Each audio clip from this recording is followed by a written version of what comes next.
Merci beaucoup, monsieur le président. C'est un arrêt numéro 56 du 5 juin 2024. Et hier, il y a une phrase qui m'a j'ai retenu quand vous exposez, c'est dire le droit et bien être compris. Et c'est dans cette logique que cet arrêt-là a été rendu, parce que c'est un arrêt qui revient une nouvelle dans la manière de réaliser. C'est un arrêt qui a été rendu sous la forme d'une motivation enrichie. Et c'est le premier arrêt de la République de Saint. Mais il faut le mettre en évidence sur le site internet de la JUCAR, c'est le premier arrêt du Sénégal en motivation enrichie. Ah ben la JUCAR est très contente. Et c'est donc une décision qui présente un effet particulier sur le plan formel, mais également une grande importance quant à la question du droit constitutionnel.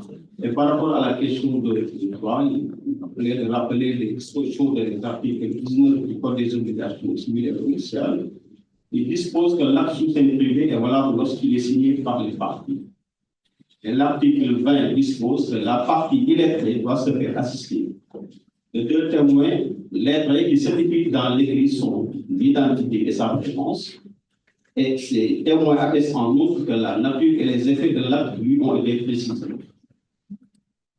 Et dans une affaire qui a fait l'objet de l'arrêt numéro 43 de 2019, au Assemblée contre la Chambre civile et commerciale, sur le fondement des textes précités, a censuré un arrêt qui, pour rejeter la demande d'annulation d'un protocole conclu entre une banque et un client, relève que le client dont il s'agit est un homme d'affaires avéré qui, doté d'une expérience certaine des procédures bancaires, était en relation d'affaires avec la banque bien avant le protocole, qu'il ne pouvait donc ignorer le contenu et la portée de l'acte qu'il a signé après l'avoir parlé.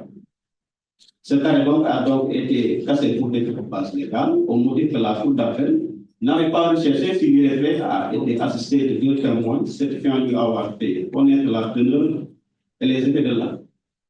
Et même si c'est une cassation pour défaut de base légale, on peut aisément convenir qu'elle a une portée normative.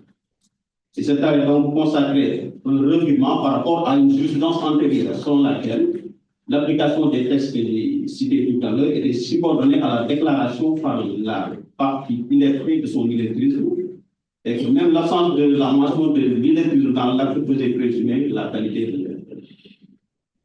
Et donc, constatant que l'ancienne jurisprudence est plus conforme à la lettre, à l'esprit des textes que j'ai cités, comme du décret issu du décret 2020-1525 qui fixe le statut des notaires, qui prévoit que quand les parties ou l'une des parties déclarent le pouvoir ne savoir signer, il est fait application de l'article 20, la Cour a opéré un autre revirement.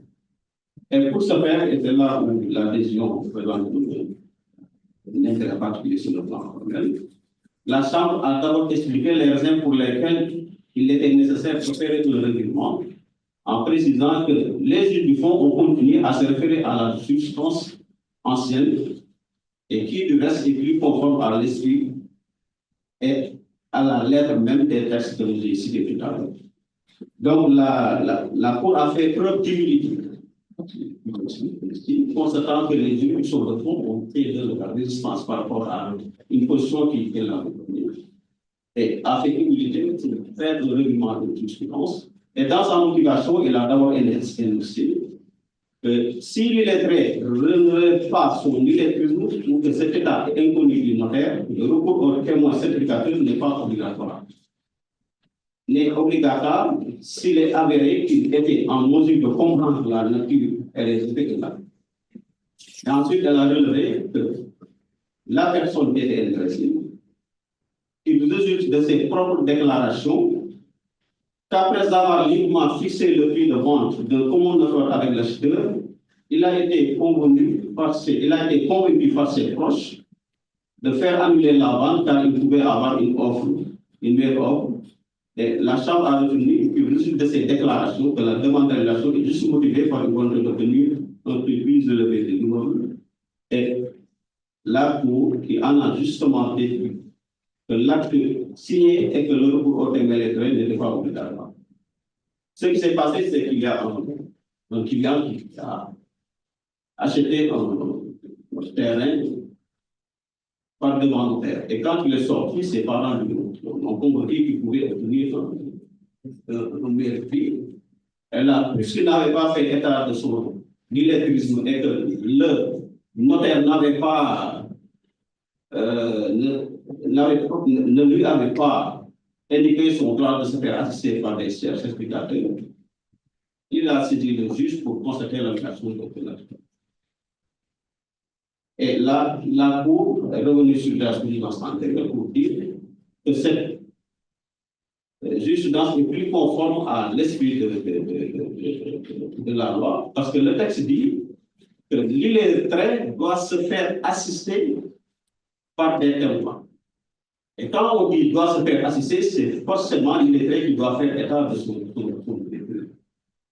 Et c'est donc une décision qui a fait l'objet de beaucoup de commentaires par des professeurs qui n'étaient pas d'accord avec la solution dégagée par la Cour.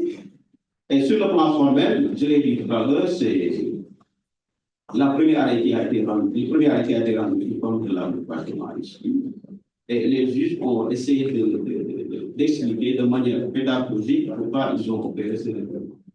On nous reprochait souvent, en tant que juge de cassation, de rendre des décisions qui étaient incomprises et qui étaient rédigées de manière sommaire.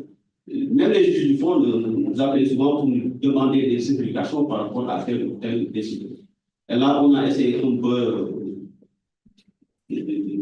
d'améliorer la méthode de rédaction de nos décisions. Et c'est ça qui présente un peu pour moi l'intérêt de cette question. Voilà, Monsieur le Président.